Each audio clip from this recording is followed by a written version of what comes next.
Bismillahirrahmanirrahim. Assalamualaikum warahmatullahi wabarakatuh. Di video kali ini, Ibu akan membahas tentang cerita fantasi. Jadi, simak video ini sampai selesai dan jangan dilewati.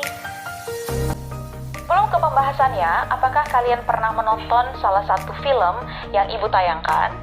Jika sudah, berarti kalian sudah pernah menonton film cerita fantasi. Jadi, apa sih itu cerita fantasi? Cerita fantasi adalah karya yang dibangun oleh alur penceritaan yang normal tapi bersifat imajinasi dan hayalan. Adapun tujuan dari cerita fantasi yaitu untuk menghibur para pembaca atau pendengar. Kemudian, cerita fantasi ini memiliki ciri-ciri. Yang pertama, adanya keajaiban. Yang kedua, menggunakan latar yang bervariasi, jadi berganti-ganti latarnya. Baik itu latar waktu, latar tempat, ataupun latar suasana. Yang ketiga, tokohnya unik atau memiliki kesaktian. Yang keempat, bersifat fiktif atau hayalan. Berikutnya, ada jenis-jenis cerita fantasi. Yang pertama, berdasarkan kesesuaian.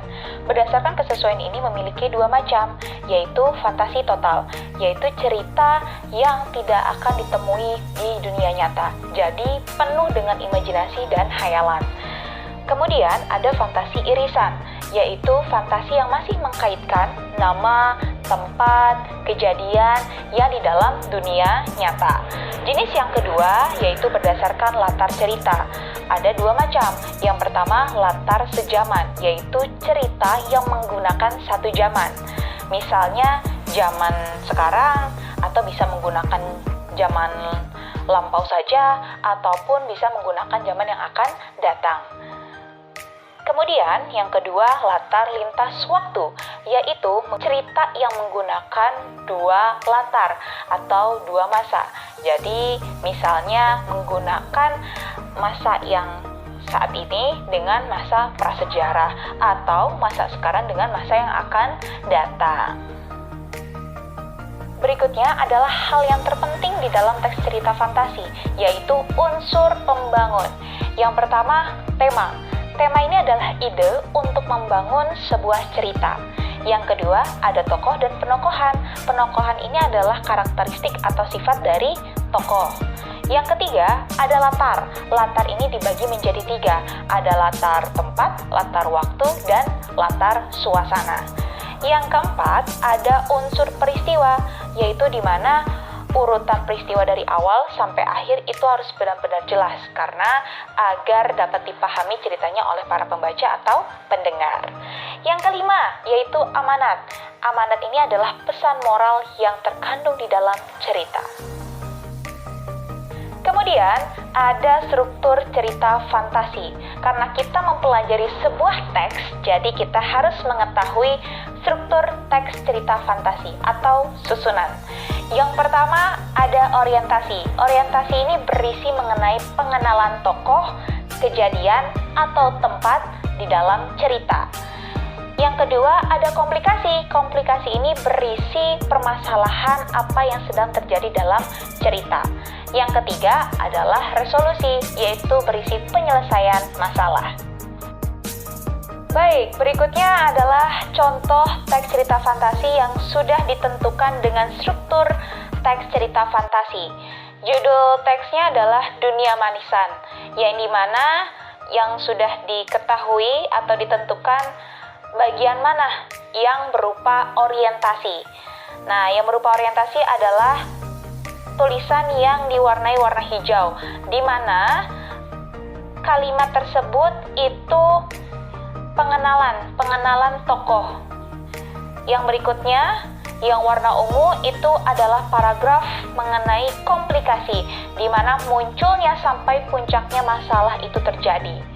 Nah, yang diwarnai warna merah itu ada resolusi, yaitu penyelesaian masalah dari cerita tersebut.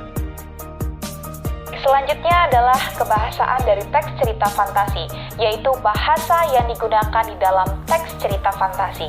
Yang pertama, kalimat langsung dan tidak langsung. Kalimat langsung adalah kalimat yang diucapkan seseorang secara langsung. Jika kalimat langsung di dalam tulisan, itu ciri-cirinya menggunakan tanda petik. Berarti itu termasuk kalimat langsung.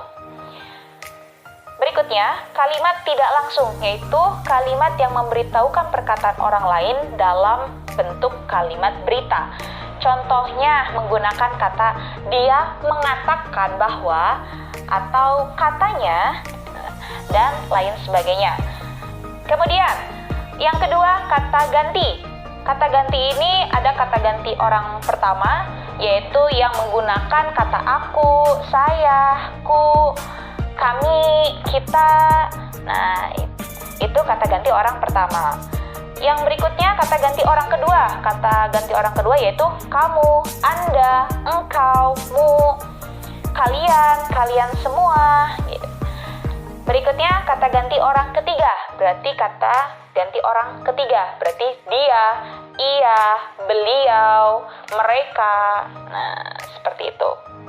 Selanjutnya ada makna kiasan, yaitu makna yang memiliki arti tidak sebenarnya. Nah, contohnya putri malam berarti maknanya atau artinya bulan, atau raja siang berarti maknanya adalah matahari. Kemudian yang terakhir kata hubung penanda urutan waktu. Kata hubung ini contohnya seperti kata setelah itu, kemudian, sementara itu, bersamaan dengan itu. Jika kalian menemukan kata-kata tersebut di dalam teks cerita fantasi, berarti itu termasuk kebahasaan dari kata hubung. Baik, selesai sudah pembahasan materi teks cerita fantasi. Semoga bermanfaat dan dapat dipahami.